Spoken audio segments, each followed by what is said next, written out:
back to Wichita's Biz That Is, and our guest today, Bernie Koch.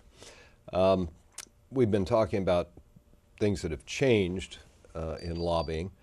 Over the years, what was the toughest thing you have ever had to lobby on? What did you find the most difficult? Oh, I would say probably the first highway program. Which we worked on together. Yes. You know, in 1987, while I was still working in television, the Kansas legislature met in special session, and Governor Mike Hayden had called for a transportation program, and that ended without a transportation program after about a week. And in fact, the lobbyist for the chamber at the time was a gentleman named John Josserin, who I did an interview with about what's going to happen now that the highway program has changed, or did not pass. And I did a story with them one Saturday. I had to work on the weekend, and they were going to give me some fluff story. And I said, if I got some real news, would that be okay if I did that instead of what you want me to do? So I interviewed John, and he told me that in the 1989 session was when they were going to go after the highway program again, wait until after the election year, after '88. And so, and John said to me, by the way, I'm leaving the chamber if you're interested. And that's how I found out that the chamber job was open. But when I went to work for the chamber, it was the '88 session, and right away Economic Lifelines was working to try to figure out what to do.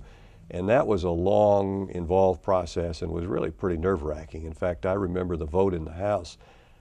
You could smoke those days, and in those days in the Capitol, and I smoked, and I was chain smoking like crazy. And I was so nervous about the vote, I couldn't be up there in the gallery. I was down there just puffing away, and it passed, and that took a lot out of me, I think. But it was worthwhile, and we've had 2 transportation programs since then, and my work on that is something I'm very proud of. Well, if I recall, you and I were co-chairs of the marketing. Is that right? I think that's right. We had a marketing committee, and we had to get all of these organizations that were interested in roads to buy into what we were looking at, and it was we were able to do that. We had the Farm Bureau and the contractors and some other groups, and we had a really good organization, I think. We said, okay, let's do the research. We had a public relations firm that did the research. We did a statewide poll of people's attitudes, and we had 7 focus groups around the state. And I attended, I think, 6 of the focus groups. So there was a lot of groundwork laid that really was very helpful. The original plan had been sold on, this is economic development. But what really was a hot button for people was safety. Yep, I remember the woman safe on roads. The road to southeast Kansas. We had quotes, people who'd broken down, how dangerous it was. That was when we didn't have anything on the side of the road. There were no place to pull off, really curvy roads, and I would drive that road back to the Joplin area, back and forth, and it was after I got off work at 10:30 at night in Wichita, I would drive back there. And one time, I just turned around and went back, and I said, no, I'm not going to do it. Middle of the night. What do you think are the most valuable things that you bring when you're lobbying? It's about providing information that's accurate. And you were... Never lie to them. Yeah, you were joking about lobbyists and the bad reputation that lobbyists have. But if you think about it, if a lobbyist does not tell the truth, they've destroyed their credibility. Right. And you can't function effectively as a lobbyist. So to be an effective... And we've seen that happen. Yes. To be an effective lobbyist, you have to tell the truth, and you have to provide information that's helpful. One of the side benefits of that I have found is there's a tremendous network of information, informal information sharing at the state capitol, particularly among lobbyists. And if you hear something at the state capitol from a lobbyist, it's probably 95% true, and it's just been my experience time and time again.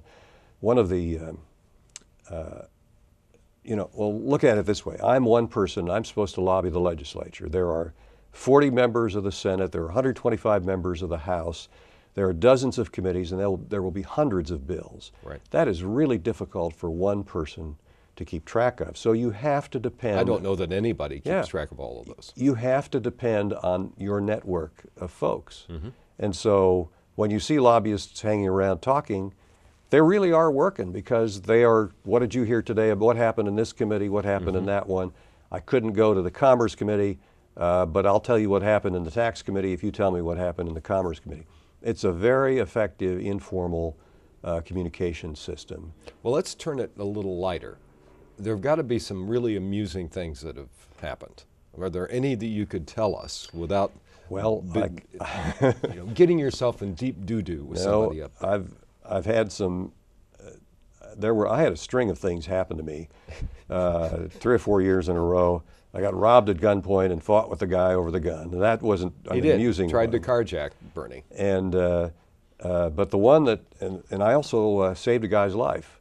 They were voting on a highway bill, and I noticed he looked like he was sleeping, and I knew he was diabetic. And it turned out he was going into a diabetic coma, and I was able to tell the doorkeeper to check on this guy. But the one that, the first thing that came to mind was the naked lady in the State House. There was a bill, and I can't remember what session this was. Oh my God, we've got not only lobbyists but naked ladies on this show. This would have been in the late '90s. There was a bill that had to do with nudist camps. There was a nudist camp near Auburn, Kansas, and so a woman walked into the Capitol, and you could do that in those days. There wasn't a security.